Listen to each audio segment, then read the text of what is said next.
Hope Uzodinma spoke, the President General of Ohanese, Chief Emmanuel Nwanyawo, was one of those who led that meeting. Take a listen to what they agreed on. We have identified insecurity, that is the problem of Southeast for now, and is at the front burner, and must be addressed. Over the years, we've been working with the governors of the region to ensure that this matter is resolved.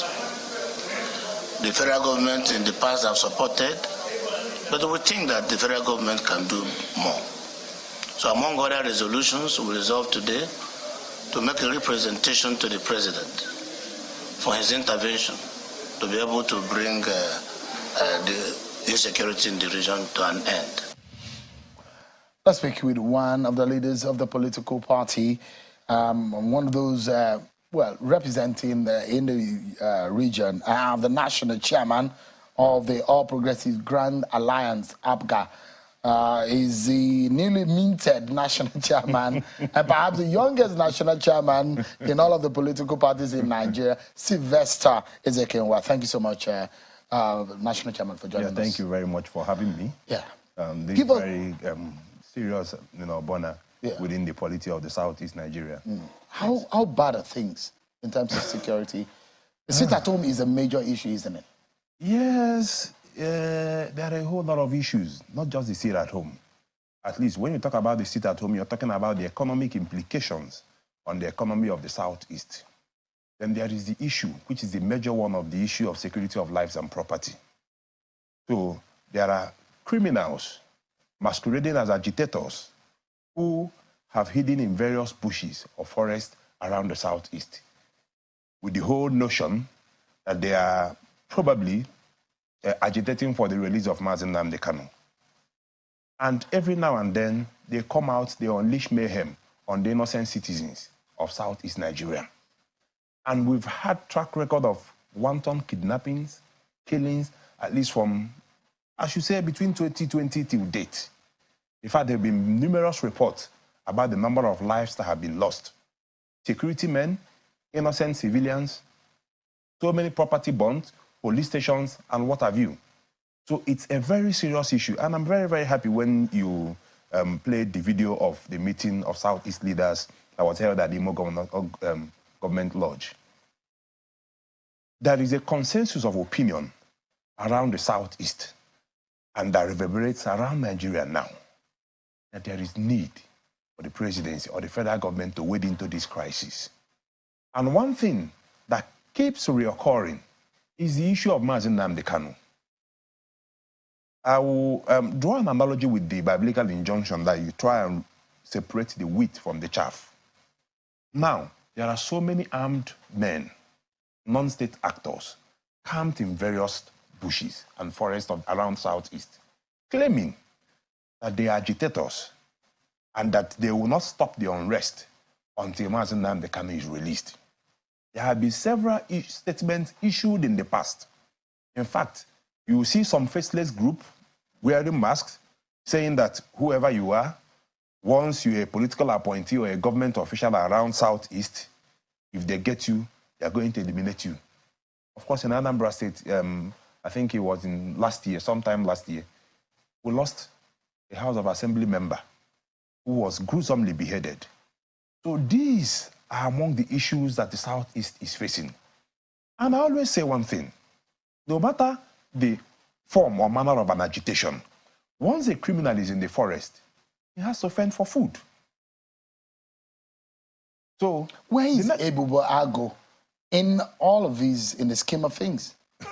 Because we thought that the Southeast Security Network, the Ebubo Ago, was supposed to come as a mitigating factor. When you say to clear the bushes of the Southeast region. When you talk about the Ebubo Ago, you recall that there was really no consensus of opinion around that. Like in Anambra State, we don't have Ebubo Ago. Oh, you have the Anambra. We have the Anambra Vigilante Services. Yeah. Now, I can tell you for sure, another issue that is really at the heart of all these things is the issue of policing within the context of the Nigerian Constitution. Because the Bubagu you're talking about, there is a limit to the nature of arms that they can carry. For example, in Anambra State, where we have the Anambra Vigilante Services, the Anambra Vigilante Group, they've really tried as much as possible to try and quell these insecurity issues around Anambra State. And I know that there are similar groups around some other Southeast states. But the problem is the security forces, talking about the traditional security forces, the conventional security forces, the police and the armed forces, have really been demoralized in terms of the number of men that they've lost. Because this thing comes more or less in the form of a guerrilla attack. And that's why the consensus of opinion around the Southeast is that since there is a key actor in all of this who is in detention and who purports to be the reason why these criminals have been engaging in the form of criminality that they are doing in the Southeast, that there is need for President Tinubu to intervene by releasing Nnamdi Kanu so that there can be a serious roundtable discussion around the Southeast. Isn't there a judicial or a legal question? Because the case is now before the Supreme Court, and the issue of his bail and the termination of the substantive matter before the apex court is there. If you recall, wouldn't that be? If you recall, I did author an open letter to President Tinubu, which was published on some newspaper of this Sunday Sun. I tried to highlight some of these issues because they are very critical to the survival of Southeast economy. Now, if you recall, there was a judgment sometime last year by the Court of Appeal quashing the charges of terrorism that were preferred against Nnamdi Kanu. Ordinarily, with the judgment, it means that the next thing is for him to be released because there are no longer any pending charges against him. Now, the next thing that happened was that the federal government, through the office of the AGF, filed an appeal before the Supreme Court and brought an application before the Court of Appeal, the same Court of Appeal that delivered the judgment, asking the Court of Appeal to stay the execution of that judgment. Of course, you have seen some other persons in the past who the Court of Appeal or the Supreme Court set free. Once the charges against an accused person is quashed, the next thing is there's absolutely no reason to hold the person. But in this case, there was an application for stay of execution which the Court of Appeal granted. Now, granted that probably forms a basis for the continued detention of Nnamdi Kanu. But the fact needs to be made, and the point needs to be made, that if not for the appeal and the application to stay the execution which was filed, presented before the Court of Appeal, he probably would have been a free man. So, it now brings to a front burner, the issue, because the essence of a prosecution is to really try and find out if someone who has been accused of committing a crime is actually guilty. Now, and what the federal government is expected to do is prosecution, not persecution. So, I mean, it's very important we made that point. So your own interpretation of the legal scenario playing out in the court is your opinion, but you know it's within the premise of the court now. And so don't let us argue it's not really within the premise. You're giving a premise. Just hold on. We can't argue what is... Just hold on. Okay. We cannot argue what is before the court. No, let me explain. No, that's the point I'm making. The point I'm making is that whatever is holding Nnamdi Kanu is as a result of an appeal filed by the federal government. So if the federal government decides to withdraw the appeal today... So are you aware that there is a matter before the court that was starting around April or May, and which has now adjourned the sitting to September, trying to hear the matter of his bail? So if that matter is before the court, I don't want us to speak in that way. Let us leave it to the court. The point so that the court can, if the court grants his bail. The point we are making is simple.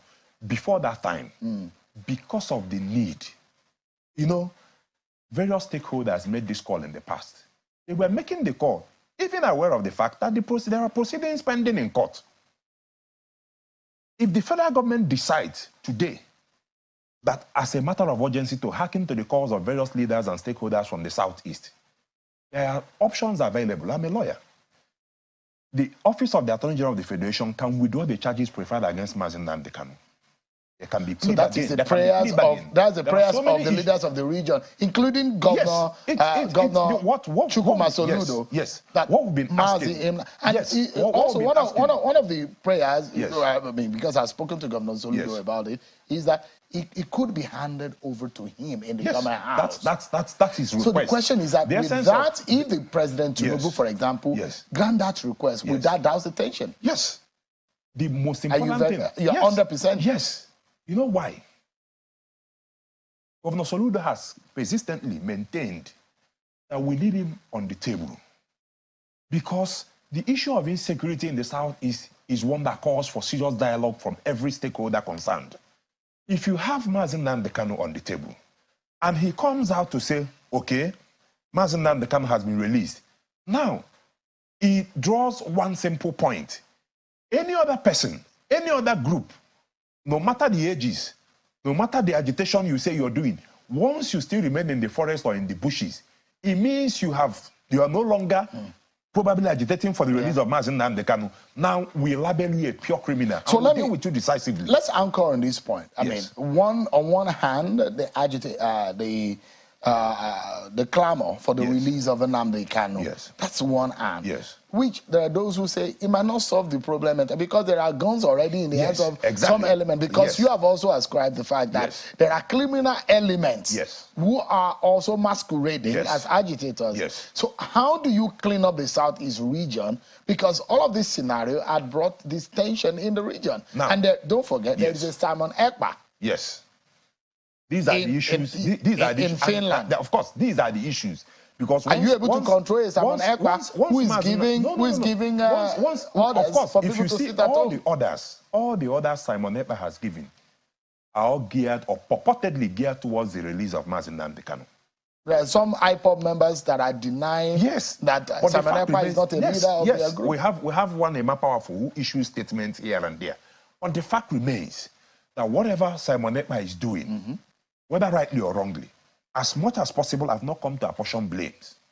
What I've come to do as a concerned Southeast stakeholder, whatever statement that has been emanated from Simon Ekpa in the past have all been geared towards the release of Nnamdi Kanu. Now, if you release Nnamdi Kanu, ordinarily, you solve that problem. You talked about the cleaning of the Southeast.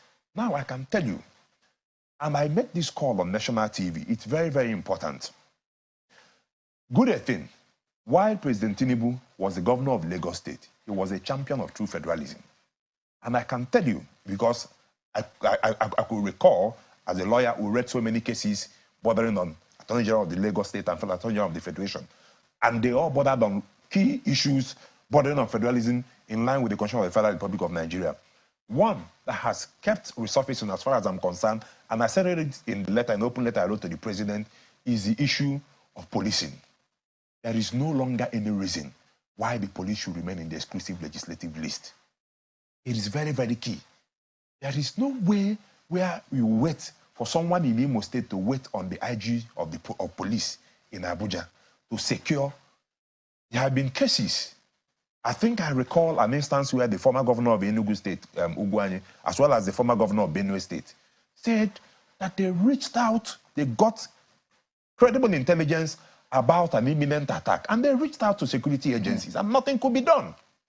But in this situation, if we have state police like we have in other true federalism, something like the USA, so that in Anambra State, the security agencies that we have are under Anambra State Command, under the control of the state governor of the state, and they are well equipped and armed to handle this security situation. It is very, very important that I call on the National Assembly in this instance to really, really look at serious constitutional amendment to take care of the security issues that is affecting the entire country, not just the Southeast. Sylvester Ezeokenwa, the national chairman of the All Progressive Grand Alliance, APGA. Thank you so much indeed for your intervention tonight. Thank you. And I wish the Southeast peace and calm. Thank you so much. We pray so. Thank you very much. Thank you for the stories and the pictures coming out of there.